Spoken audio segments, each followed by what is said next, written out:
Hello, and welcome to the next instalment of the Ascent Rugby Series. This time round, we are joined by Byron Schmidt, who is the head coach of Frankfurt, which hosts the first event, which we'll be going to anyway. So obviously we'll be able to meet in person as well as virtually. But Frankfurt, really keen to get this one underway, obviously off the back of a great domestic season. A great event coming to Frankfurt as well. And Byron, really appreciate your time for joining us, mate, and being able to share the story of what Frankfurt have done this season and the Ascent Rugby expectations ahead. Thank you very much. I'm glad to be here, and like I said, awesome work that you're doing, and looking forward to the chat. Awesome. So Byron, first up, for those that aren't aware, obviously Frankfurt playing the domestic season, which is in the Bundesliga, which is had a couple of tweaks over the last couple of seasons. How's the season gone? Obviously, we know the result from the previous, but how's it built onto this setup for the Ascent Rugby Series?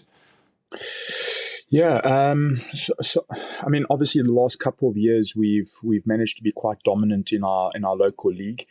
And actually, the whole concept of the Ascent Rugby Series was it was a little bit of my idea that I put forward to a guy named Nico a couple of months ago, and I was really desperate to look at options, because I feel like there's some really good players in Germany, and even within my own squad, and we're looking for opportunity to play at a higher level. And with our youth, we've got a very similar type of competition that we run with all the clubs that are participating: Boys Fort, the Dukes, Tatra.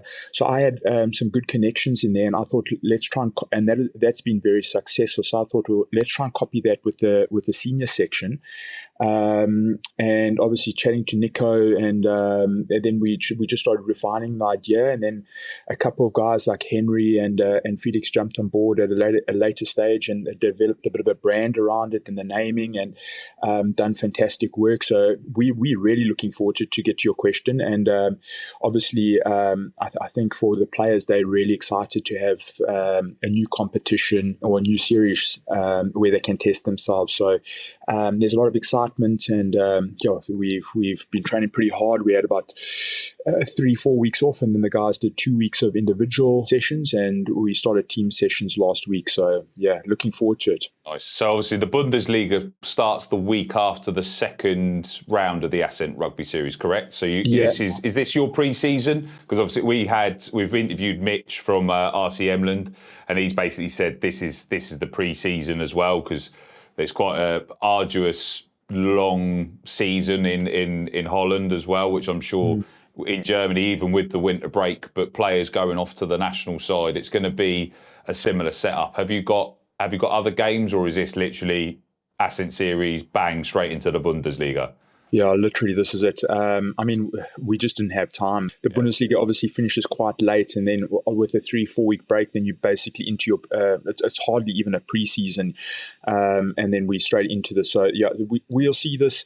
Even though you don't really want to treat it as preseason, you want to put value on these games, because it's something that's really important. I think if we can get a lot of buy-in from all the clubs and put on a good product, and everyone plays, not as if it's a preseason game, but puts their best teams on the field, I think it's got potential to do really, really well. So we're taking it pretty seriously, and obviously we're gonna try and win all the games that we can. I think speaking of Mitch as well, I think every other club that's turning up, even though it's labelled as a festival, I don't think anyone's treating it as a festival. It's a proper high level setup, like to get ready for the seasons ahead, because as you say, it's quite arduous. If you've only got 2 games to get ready straight into the Bundesliga, it's going to be full in. So a lot of the lads have they come back fit from pre-season? Are they sort of ready to roll in, or have you got a bit of a changing of the guard going into this from last season? We've managed to have quite a lot of continuity within our squad, but I think we did testing, and the guys look really fit. But obviously, I think time away from the game and just absolutely having that cut off in summer and people going with their friends and their families, I think is really important. It's probably even more important than staying fit, just having a mental break. And so we gave the guys a sufficient amount of time off. I think all the clubs, getting back onto what you said, all the clubs are going to be going hard to try and, see where they're at in relation to other clubs that are doing really well in their respective leagues. Yeah, it's kind of a Champions League style, isn't it? We're obviously bringing Tatra across and obviously Pogon, and you've got some really, really top sides going toe to toe, and it's going to be littered with international experience as well, which allows it to stand out from other tournaments. What's the one, or the teams that you're going to be facing? What's the ones that you've probably got the most knowledge against, or the ones that you sort of they're going to be a bit of a surprise, or have you got previous experience against all of the clubs? Emland, I'm not too sure about. We haven't played them since I've been at Frankfurt, but the Dukes we've got a really good relationship with since I've been at the club, which is 8 years. We've gone to the Dukes. They always hold this pre-season festival. So we played the Dukes a couple of times over the last few years. And the games have always been pretty tight and good games. I think we've had some positive results against them in the last couple of games. But just looking at how they've done the last 2 years, I think they're going to be really, really good. And I follow their social media, so you can see they're doing some really good things. So I'm excited for that one. But I think all the games, to be fair, Tatra we played, I think, in 2018 was the last time. So yeah, once again, I'm not very familiar with any of them, but I'm sure just looking at their results, and I think they're all going to be really competitive. And like you said, I think all the games will have a similar level of player, and that's what we're hoping for. Close games, good competition, and also a chance for players to, also that like amateur, get off the field, have a beer. Socialize, share ideas as coaches, just create a bit of community, which is obviously what the club game's all about. Exactly. I asked this question to Mitch the day before when I interviewed him. I was like, have you managed, because obviously games are not always readily available on YouTube, etc. Do you have like a scouting network that you're able to put calls in, or like he's conveniently got somebody in Prague and was able to go and watch one of the Tatra games? Yeah. Like, have you managed any of that? Because this must be, as you said, working on previous experience from previous games. Clubs change. Like, whereas football, you'd have somebody go watch the game. There'd be somebody who knows someone. There's enough data available. How do you prepare that as a coach? Because obviously, in rugby, we always say we've got to play our own game, but there's always a little bit of, you kind of want to know what you're coming up against, don't you? Yeah, 100%. I mean, to be honest, we haven't looked at any of the other games. I keep an eye on the Dutch league, and I watched the final between, I think it was the Dukes versus Den Haag, I think. Yeah. And then Den Haag won, so I watched that game. So I've got a fair idea of what to expect from the Dutch league, and obviously their national team put our national team to the sword a couple of months ago. So. And I'm sure that's why I think this is such a cool opportunity. It's going to be great, and I think there's a huge gap in the market for something like this. And like you said, to put a few eyes on our sport in a region that has so much potential. I think it's overlooked. If you look at Germany, I think we've got about 18,000 rugby players only. So. And 84 million people, if we could capture some of the market, the football market, the kids that maybe aren't, that don't make it in football and they come over to rugby, that's what we're doing at Frankfurt, getting a lot of the guys that are maybe not cutting it in their local football club, they come across and try rugby. And I think there's a lot of growth there, honestly. Completely agree. Like, I was at the game when Spain played the Dutch over in Amsterdam at the start of the Rec, and I was also there for the finals day, and obviously got good connections with the lot of the Dutch setup, and they've made good changes, as you said, and trying to develop, and obviously it's capturing the kids. Like, there's a different way that we've got to be able to capture that audience, because all you hear about the game that we all love is the doom and gloom. Somebody gets hurt, it's dangerous, all of this. We know that it's only dangerous if you're not prepared for it. Like, anyone can you could do anything, any sport, and get seriously hurt. But the game we all love, it's the coaches that make it count. Kids turning up to make sure that they develop and learn the game properly. And being able to offer that opportunity for kids, as you said, from other sports that might not be able to cut it because they're physically not there, or they haven't got the aptitude or the awareness to play a quick brand of football. But rugby, you've got not always got much more time, but you've got a little bit more chance to make a group decision rather than having to be solely on one factor. How does Germany trying to stand out and change that, as you said, rather than obviously not just picking up kids from other sports? The social media aspect seems to be growing. Obviously, we know Paul really well over at Rugby in Germany, and there's definitely a change. Have you noticed that change within culture within Germany, or is it still a case of it's bubbling, but it's not quite got there yet? Obviously, being there for the last 8 years at Frankfurt. Yeah, I think when I got to Frankfurt in 2017, I think German rugby, we were so close to just going over the edge in terms of the Titans program was very successful. A lot of our kids wanted to be a part of that. So they had something to, the German national team was very competitive. Obviously went to the World Cup qualifiers, did really well, lost to Canada in a close game that maybe a couple of decisions could have gone either way. So that gave a lot of kids a bit of something to look up to, and I think we lost that a little bit, especially during COVID. I think a lot of the non-rugby playing nations, so to say, COVID probably hit us harder than more of the, like, for example, where I'm from, South Africa, kids are just naturally ingrained and will continue to play rugby regardless. But we lost a lot of kids during COVID at our club, and now we can see the uptake's positive, and we've actually got more numbers than we had pre-COVID. And then if I look at the general the interest in rugby around Germany, if I look at the youth competitions, they're becoming a lot more competitive. I mean, teams like TSV down in Heidelberg, in Berlin, they're putting a lot of investment, getting a lot of good people, a lot of good coaches involved. So you look at, I think if we can get the commercial side right in German rugby, and I think with our national team, with the new coach Poppy, and just getting a bit of continuity there, I think that will naturally filter down, because there's definitely talent. I mean, you can see it with Anton Segner. I remember coaching him in 2017, and he was exactly what we're saying. He was a guy that was playing soccer. Maybe it wasn't for him. He came over, he heard about rugby from a couple of Kiwi coaches that went and did some rugby in the school as an advertisement, and fast forward a couple of years, All Blacks under 20, Auckland Blues, and now All Blacks. So there's a lot of those.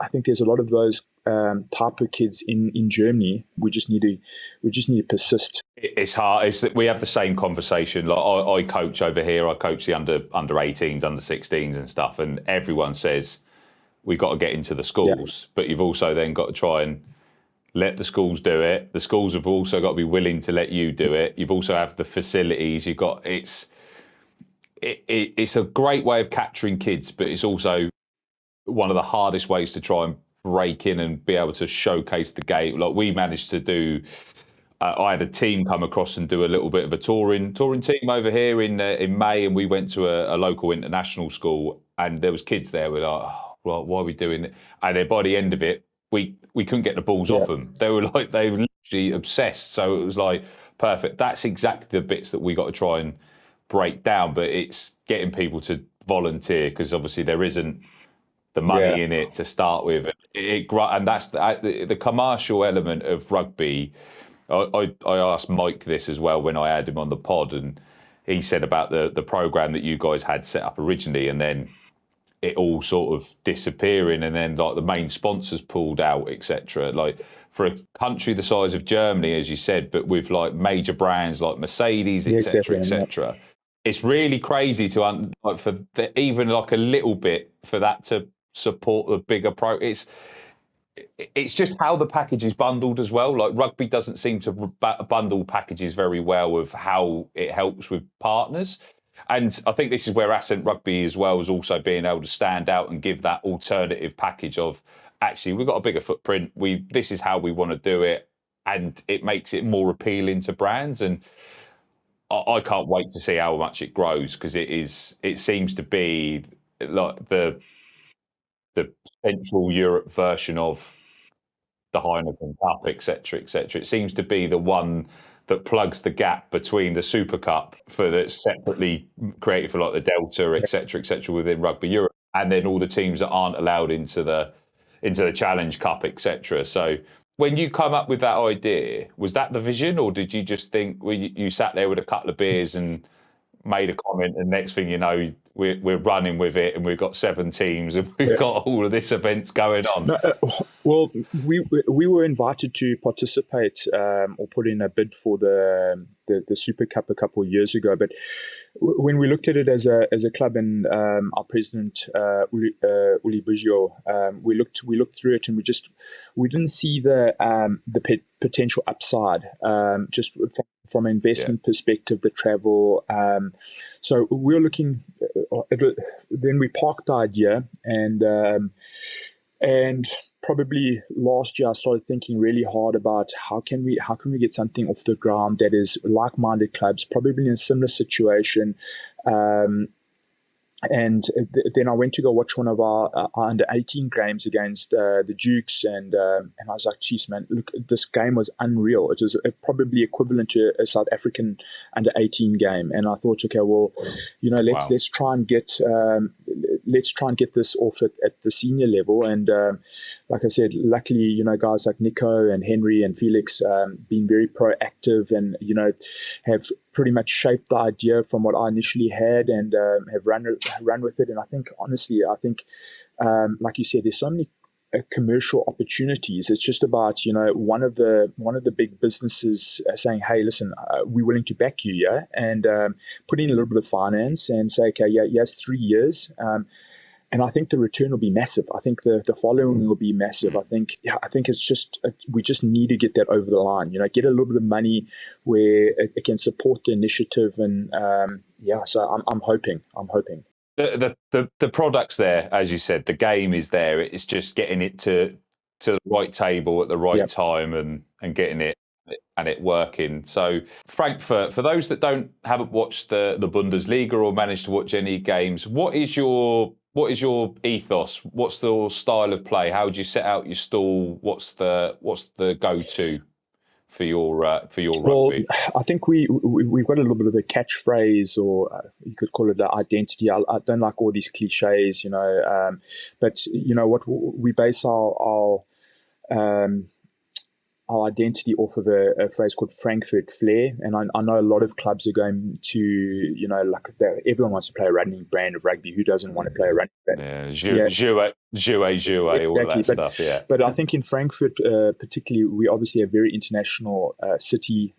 We have people in our team, in our squad, from probably around about 13 different countries. So we're very, very international.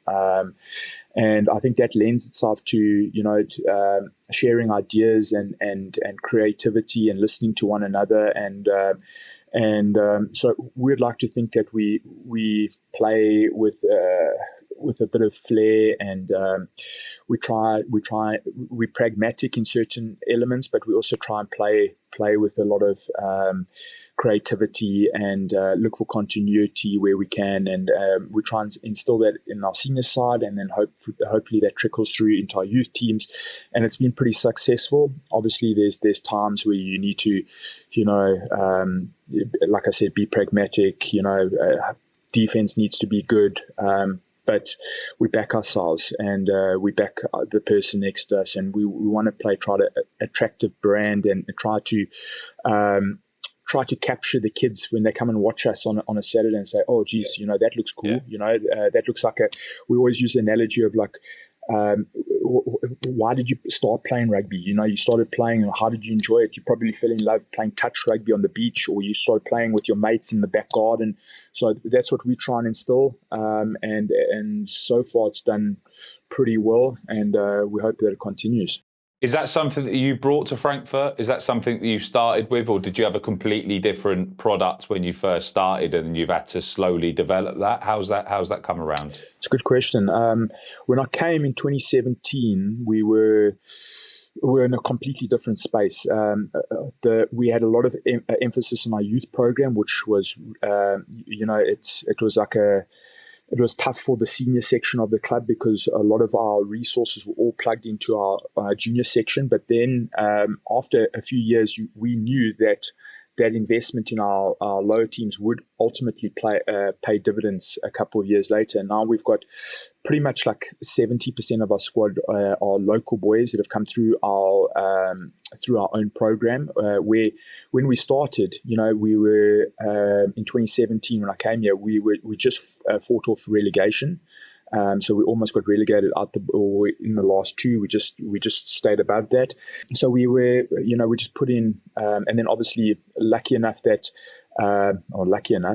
wasn't a good thing for German rugby, but it benefited Frankfurt when the Titans, a lot of their players were available and looking, and so we got Michael Popmeyer, Ray Parkinson, a lot of the guys came over to us. And Poppy and myself started, and we actually started just, with the fundamentals, solid defense, making sure that we're competitive. And within the first year, we won the league. And, then we've slowly but surely changed our ethos and look to be a little bit more creative in the way that we play, put it that way. So for those that are going to be able to watch on Rugby Pass, any players that stand out that you'd say keep an eye on these? They're going to potentially set the world alight on Saturday coming up, or the games after, the players that you think will probably going to really stand out. Yeah, I think a player that has done really well in the for Germany and for us over a couple of years has been our captain Leo Wolfe. He's a really good player. He's actually from South Africa, from the same school that I'm from, so I knew him from a schoolboy. And when I heard he approached, him and his brother wanted to come over, so he's done really well for us. So he's somebody to watch. We've got a couple of old campaigners that have been around, like a Sebastian Rodwell as our 12, Edel Stella is our 15, and then we've got Sammy Mavinga, who played for various pro teams in France.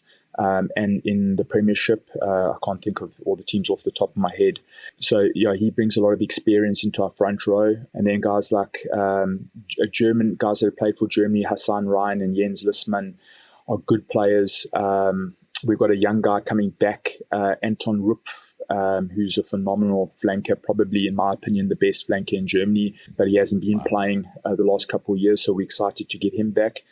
So we've got like overall we've got a solid squad. But probably Leo Wolfe would be our go-to in terms of creating momentum and things like that. Yeah, I was there for the game against the Netherlands, and you could still hear him barking orders, trying to bring the lads together, and that must be crucial to have a leader like that within the setup that's obviously been there for a while, as you say, and trying to drag all the lads around it if it doesn't always go the same way that you're expecting on the plan, because obviously, as we all know, like, rugby doesn't always go the way you want to go, and that must be crucial for you as a coach to have a player like that available for your setup. 100%. I mean, we've got a good leadership team. We had one guy just retire now, unfortunately, Marcel Hen. But we've got some guys there that's like Ollie Payne, like guys that have been playing the game for many years and have played at the higher level. It's not only Leo, but Leo's a phenomenal leader and he leads the group really well.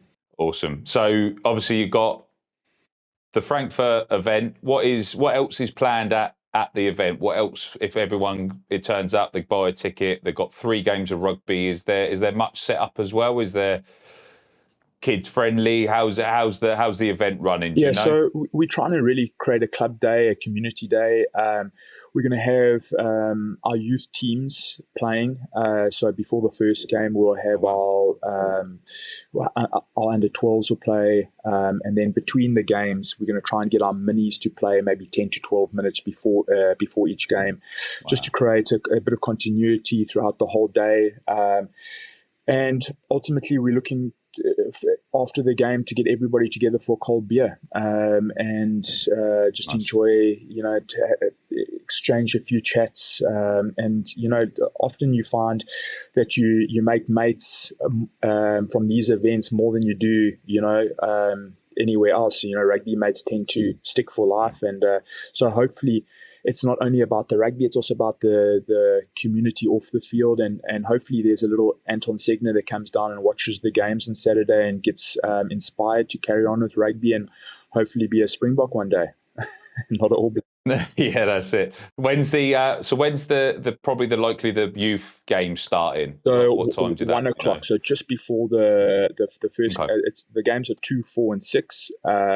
We'll also be showing the rugby's greatest rivalry in the clubhouse, so people won't have to miss that. So they can pretty much watch the first 60 minutes of that, or definitely the first half, and they can pop down and keep an eye on that. So hopefully just a full rugby day. Yeah. Awesome. Yeah, I can't wait. I'll be flying in on the Friday night and then there all day and then fly back home on the Sunday morning. So look forward to being able to sit and have a chat and grab a beer with yourself as well. 100%. So. Yeah. Don't get stuck in Sachsenhausen on the Friday night. Otherwise you might not make the game. Nah, you're all right. I'm doing co-coms on Rugby Pass, so I've got to be able to keep my voice in sorted at least, so I can chat about everything that we've spoken about here. Awesome. So. No, I'm looking forward to it. It's going to be cool. And let's hope that then obviously the following weekend's the Dukes, and then hopefully this just springboards and grows into something that it should be a really good series. Yeah, I can't wait. Byron, really appreciate your time, mate. And obviously, for those that haven't got your tickets, head over to ascentrugby.com. Go buy your tickets. If you're in Frankfurt, just turn up, come and watch it. It's going to be one hell of an event. Some great sides going toe-to-toe. And as you said, we get to watch a little bit of mini youth. We get to watch the other youth system and just a day full of rugby. I can't wait for it to start with. And Byron, really appreciate your time. For anyone that's still on the fence, what do you tell them? Just get down, come watch. Like I said, I think it's going to be very competitive games. I think the atmosphere will be good, and ultimately bring your families down. It should be good weather, and I'm pretty sure you're in for a treat. Awesome. So obviously we've now managed to catch up with the Frankfurt coach. We're also going to get to talk with Neil Otto, and hopefully we're even going to manage to get somebody over from Pogon as well. So this little mini-series isn't dead. We started with RC Emland. We've now managed to get Frankfurt, and we've also got the Dukes coming on to the next episode. So we will keep you going, and this will all be ahead of ready for next weekend's Frankfurt event. We can't wait. If you haven't got your tickets, go get them. And if you're not able to attend, get onto Rugby Pass and you can listen to my boring voice for 6 hours or so when we've got 3 games. So, Byron, really appreciate your time, mate. Thanks for joining us. And for everyone else, make sure you jump onto Rugby TTL and obviously onto the Ascent Rugby Series to make sure you get all of the information of the upcoming events. Thank you and goodbye.